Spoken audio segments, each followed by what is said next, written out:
Being and Caring, A Psychology for Living by Victor Daniels and Laurence J. Horowitz. Part 6, Living in Relationship. Chapter 26, Sexuality. You may or may not know this, but you're probably a sexualist, someone who believes that the sex you were born with and the sexually related habits and identifications you've learned influence how you think about things and the way you act. This has little to do with believing that being male or female is better or worse. It has a great deal to do with how you perceive and experience yourself and your life. Context of sexual being. In dealing with garden variety heterosexuality, there are a few things that we can say that are probably true no matter where we live. First, the most obvious function of sexual activity is reproduction, to generate and reconstitute the human family and our personal families. A second function is to convey feelings of love, closeness, and intimacy. A third function is joy, pleasure, and heightened excitement in a relationship. This may have to do with reproduction, or it may not.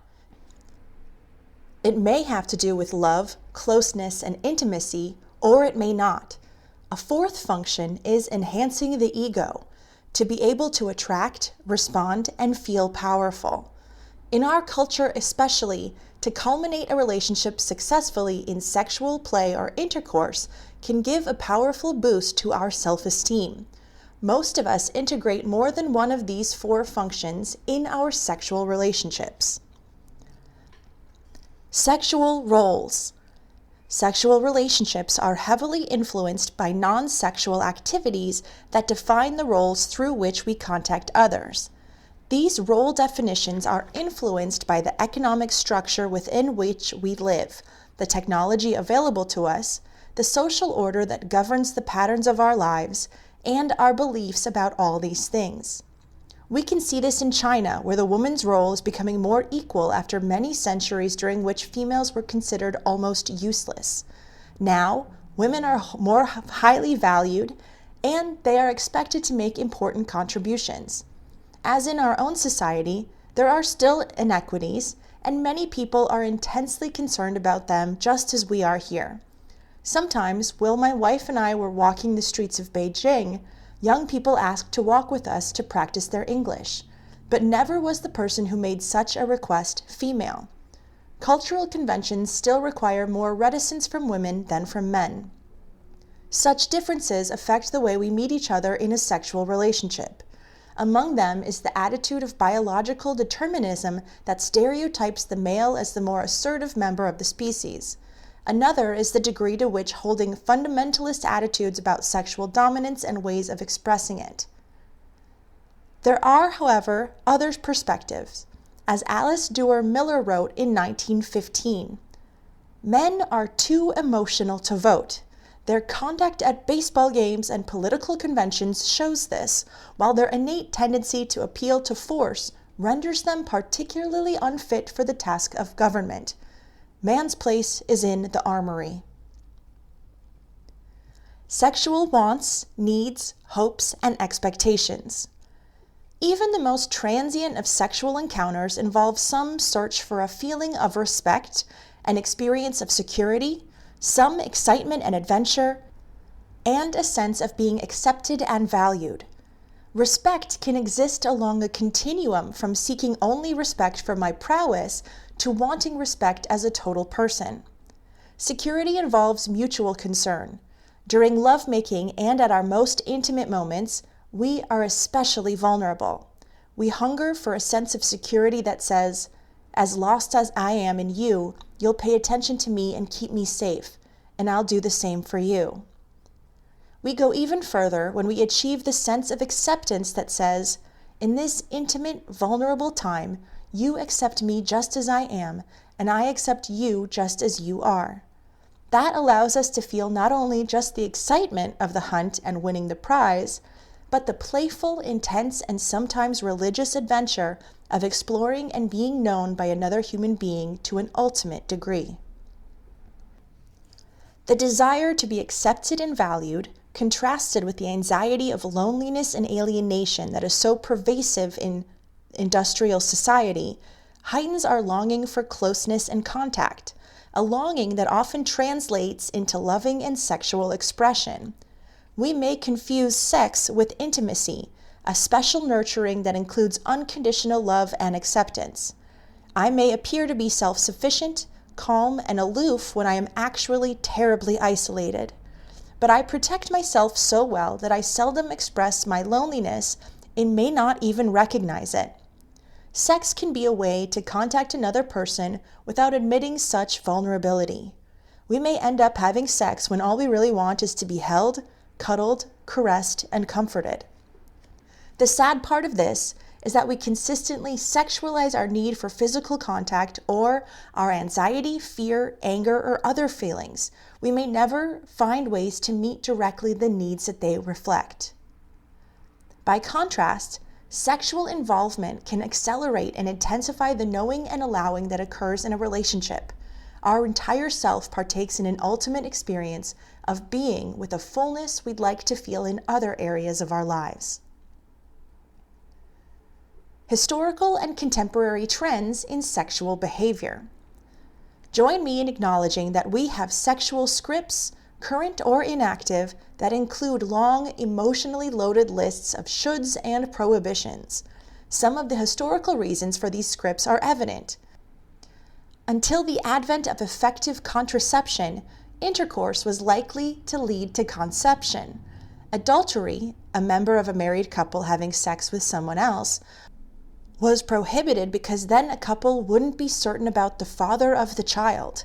Similarly, a woman who was a virgin at marriage was guaranteed not to be carrying another's child and to be free of venereal disease. The double standard, however, allowed a man to dally before marriage, and in most cases, if the woman involved got pregnant, it was their problem. As often it still is. Many young people found themselves pushed into marriage by hormones and circumstances before they were ready to make a lasting commitment, as some still do. But today, amid the sexualized hard sell of everything from mouthwash to motor cars, as well as available contraception, women's liberation, and the new morality, a woman can choose her sexual style much as many men did in the past. A Vogue article entitled "One Night Stands, Risky or Fun" from 1980 points out that now many women openly seek out fleeting affairs and deliberately avoid long-term commitments.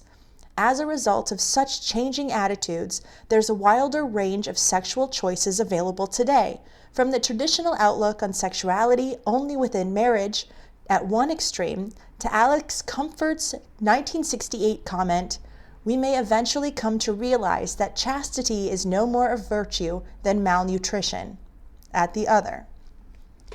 But like the old morality, the new morality has its problems. One is that people may feel less obligation to support and trust each other. Another is that Hollywood and Madison Avenue images encourage us to chase eroticized visions of the perfect lover instead of being with each other as real human beings. In addition, many women have caretaking needs that go unmet in transient encounters. Helen Gurley Brown mirrors popular attitudes in the foreword to Cosmopolitan's Love Guide issue. What any woman really wants is not just an orgasm, but so much more: human, more beautiful, more magical, more supportive. But perhaps the new morality is already getting old. The rapid spread of herpes and AIDS seems to be causing another swing of the pendulum. Epidemiologists and your physician concur that there are herpes and AIDS epidemics in progress. As a result, some people are becoming more discriminating and less casual about becoming sexually involved. Sexual responsibility. In a few areas of our behavior, we are so inclined to assign the cause of our actions outside ourselves, whether it's fears of pregnancy, disease, or social criticism on one hand, or throbbing hormones, the craving for closeness, and pressures from peers on the other. But in reality, you're ultimately the one who decides what to do. If you avoid choosing and allow yourself to yield to social pressure, to be seduced, or to drift into making love, that's a choice too. Before any act of making love, it's crucial to consider explicitly, do I and we want this sexual act to result in the conception of a child? And if the answer is no, to act accordingly. Lacey, age 15, had gone out with Tom several times and they'd been getting into increasingly physical contact. When their kisses and heavy petting finally turned into explosions of passion and desire, she wanted him as desperately as he wanted her. Lacey discovered, to her dismay, that you can get pregnant the first time. A counselor at a North Carolina family planning clinic says, "It seems to be the acknowledgement, I am sexually active, that brings the woman in for contraception. She's typically been having intercourse for some time before she starts to think of herself as sexually active." With boys, the counselor notes, there's not the same self-image problem. With them, it's cool to have a rubber in your billfold, even if they never use it. The problem is embarrassment at buying them from the little old lady at the pharmacy. One drugstore put a condom dispenser on the sidewalk in front of the store. It's there 24 hours a day, 7 days a week, and a lot of merchandise moves through it. There's still a tremendous generation gap, the counselor continued. In many communities, the kids are already sexually active before the school starts talking about menstruation. When Planned Parenthood started showing movies and providing comic books to communicate with local teens, outraged parents had the program closed down. Now when the kids come in for counseling about an abortion or adoption services, the worried parents quickly change their tune. If I'd known she was sexually active, of course I'd let her have contraceptives. At that point, they mean it. But that point is already too late. The other side of what will mom and dad think is how you and I, as mom and dad, handle our own children's emerging sexuality. We've got to find a way to handle this normal, healthy, and predictable evolution. One way or another, the gonad gavotte will be danced.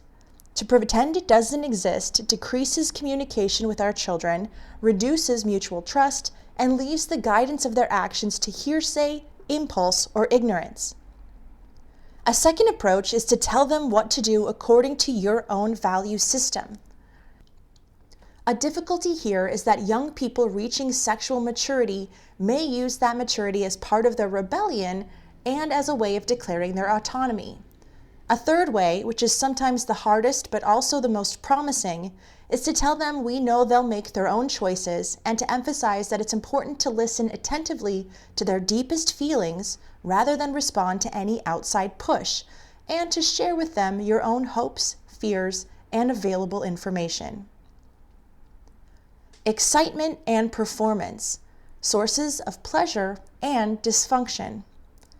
Sometimes past conditioning can trigger negative attitudes and physical responses around anything to do with sexuality. And that needs to happen in only one partner for dysfunction to occur and distort the sexual relationship of both.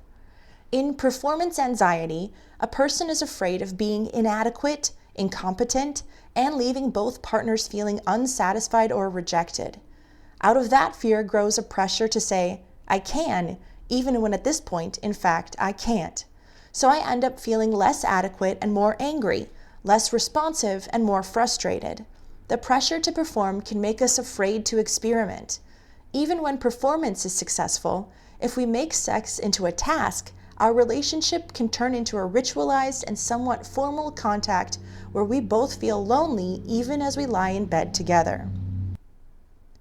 In pleasure anxiety, instead of fearing failure to perform, I may be afraid that if I experience sexual pleasure, something terrible is happening or is sure to happen. An urgency for sexual contact appears to be nearly universal under even the most psychologically and physically forbidding circumstances. I have my stories and you have yours. Given that urgency, people seek erotic joining even when communication at its most superficial or distorted is part of the bargain. What emerges then out of our passion, anxiety, and insecurity is a marketplace orientation in this act that I would rather experience from a loving place. I offer my product and performance instead of offering myself. If you're skillful enough, I may perform more than once that night. If I'm skillful enough, you may have not just one, but many orgasms. Then we can mark our scorecards and get to sleep. A performance orientation grows out of being lost in our minds while making love, instead of being centered in our senses. Instead of focusing my attention in the tingling warmth and streaming of sensation that the caress of your touch and the warmth of your breath evoke, I'm busy worrying about whether or not I'm doing it right. Instead of sensing how your body responds to mine, I fantasize about how you're responding. Sex, at its best, declares Stanley Kellerman, grows out of a pulsation and flow of excitement, being, and self-expression. When I'm worried and anxious, I'm triggering tightness and constriction that interferes with the relaxation and softening that good sex requires. Satisfaction does not come from a job well done, writes Kellerman. It comes from experiencing deeply. It's easier to feel and respond when we feel free to explore and experiment. When my wife is amorous and I'm tired, she's the initiator and I'm more passive. Sometimes we switch back and forth between active and passive roles during a single episode of lovemaking. And when one of us wants a little lovin', but wants to be seduced instead of being the initiator, we communicate that. Sexual enhancement.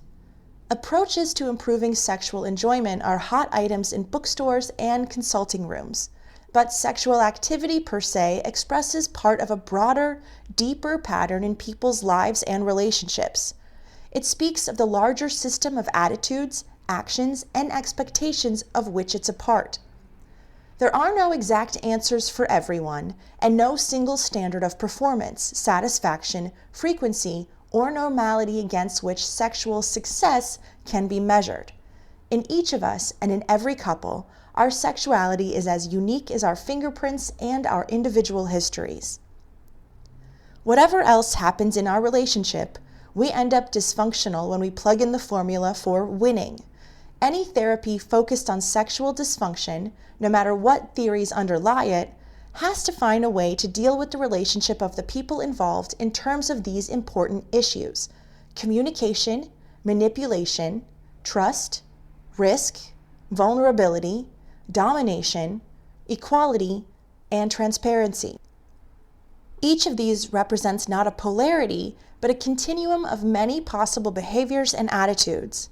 In any relationship, how these issues are resolved or not resolved influences the quality of our sexual joys. Sexual communication. Many of us, having grown up in families where one of the rules was, "Don't talk about sex," assume that the rule applies with our partner too. Our parents did it but never talked about it, so we think we're supposed to do it but not talk about it. In addition, some of us believe that asking for what we want and telling how we feel takes the romance out of sex. Or we feel embarrassed about discussing sexual preferences, or afraid that the other person will take our frankness as personal criticism, or that he or she may not want to experiment and innovate. So we grope in the wordless darkness for each other's unspoken thoughts, feelings, and physical responses. The way you're touching me doesn't feel good, but I don't say so. Who am I playing a trick on? Nor do I tell you how I want you to touch me, because if you really love me, you ought to know, or at the very least should remember because I told you once before. Thus we continue, resentful about what we're not getting and guilty about what we may not be giving. We may withhold questions, issues, or concerns about sex. Elizabeth reports, "After one day of being married, I suddenly felt like someone's property. I was expected to have sex whether I wanted it or not. This was stressful and I began to enjoy it less. If our sexual relationship wasn't up to par, I was blamed for it. Sex began to seem like an unpleasant chore, like washing the dishes, something that had to be done. Since I never verbalized this to my husband, he was unaware of my feelings.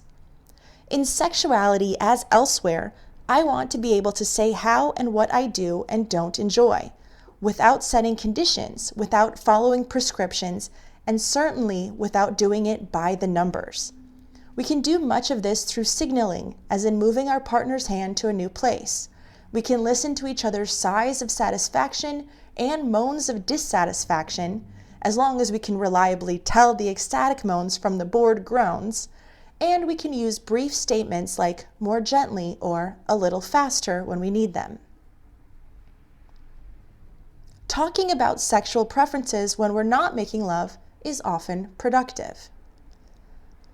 The most commonly reported sexual problems in therapy are impotence, orgasmic dysfunction, growing disinterest, and premature ejaculation.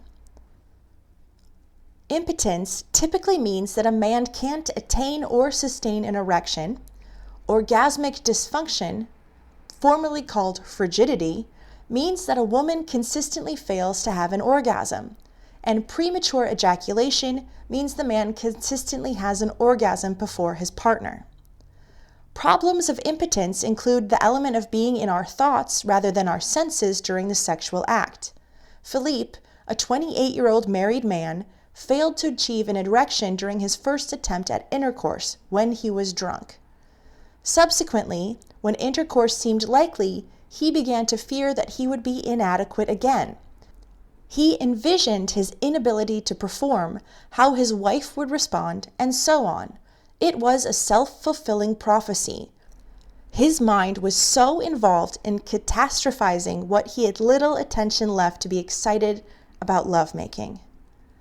Philippe was encouraged to relax as much as possible and to experience, moment by moment, what was happening in his body. He and his wife developed some love games that emphasized the process of pleasure rather than the goal of erection and intercourse. It was a good thing they did for each other. Pacing the sexual dance. Many different factors can interfere with anyone's sexual responsiveness, such as fatigue, personal problems, guilt, and resentments toward the partner. If you've grown up with the idea that having sex feelings is lewd, unclean, or reprehensible, it's impossible to become a sensuous playmate the first time you have sex. By deliberately replaying those old tapes, activated by thoughts about sexual activities, you can be more aware of what you're doing to yourself. You can use the techniques described in Chapter 12 to reframe your thoughts and ultimately your feelings about your sexuality. Often, a problem of erection or orgasm exists within a larger context. I respond only partially because I don't feel loved or cared for enough, or because I feel suppressed, depressed, and oppressed in our relationship. In such cases, the real issue is our willingness to listen to that message and do something about it. Bridging the difference between male and female rhythms is something faced by most people, not just the extreme few. Many partners report liking a long period of love play with other areas of their bodies before the sexual organs themselves are stimulated. Such touching, kissing, and caressing can help the slower person become aroused. Learning to find and touch the most sensitive points on a partner's body, partly through exploration of your own body, is part of a loving lover's basic training. Since women's sexual rhythms are typically slower than men's, a woman tends to need more stroking, hugging, kissing, and other forms of foreplay to excite her to the point where intercourse can elicit orgasm. To reach orgasm, writes the Boston Women's Health Book Collective in 1976, a woman needs continuous, effective stimulation of the clitoris by penile thrusting, body pressure, or touching of the clitoral area with a hand or tongue. Most of us need either direct or indirect clitoral stimulation before intercourse, and some of us need direct clitoral manipulation during intercourse. There's the story of the 83-year-old continental rogue receiving a physical exam who, when asked by the doctor to display his sex organ, stuck out his tongue. In some cases, much of the sexual act might involve such stimulation, a woman's lover entering only when she's almost at a climax. Or if she goes into orgasm before being entered, they can rest and then make love again. If her lover is inside her and climaxes before she's ready to, after a brief rest, he can stimulate her to climax. Commitment of time, energy, and affection can reduce the probability that either one is left unsatisfied. There's also something special and magical about an extended union in which we are each engulfed in the other for what seems like a small eternity. One approach to regulating the level of excitement and prolonging the sexual act relies on awareness of breathing and muscular tension. In this kind of sexual dance, male and female partners have somewhat different roles.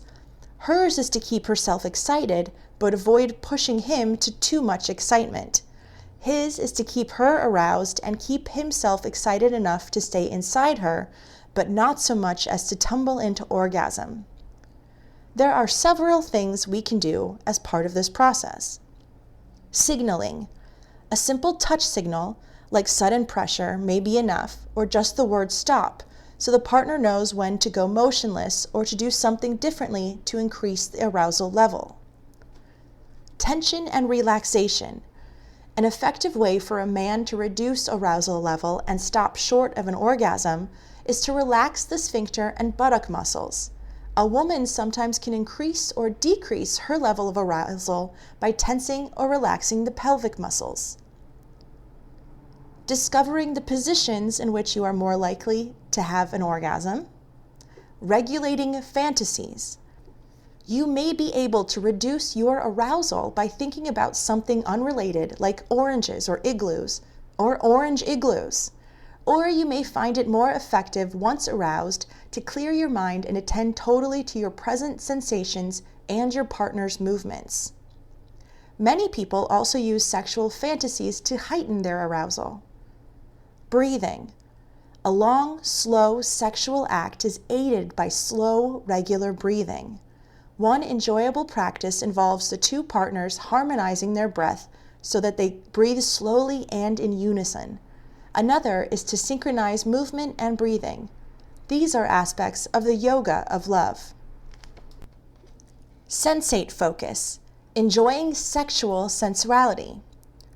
When we remember to bring all that we are into our sexual experience rather than making it just an encounter between a penis and a vagina, it can be a larger dialogue to which our history, our experience, our hopes, and our explorations all contribute. An appreciative sensuality that is enjoyable as an event in itself can also enrich the sexual experience. Masters and Johnson from 1970 suggest that sexual partners make time to touch, stroke, caress, and rub each other's bodies with an explicit agreement of no intercourse at that time. They call this sensate focus. The Boston Women's Health Book Collective in 1976 writes, "Set aside a time to enjoy a good meal, snack, or drink together. Undress each other and sit by candlelight with your favorite music. Take turns rubbing each other with oil or lotion. We need to take time to accept pleasures. Tell or show each other what touches please or arouse you. Don't rush into intercourse.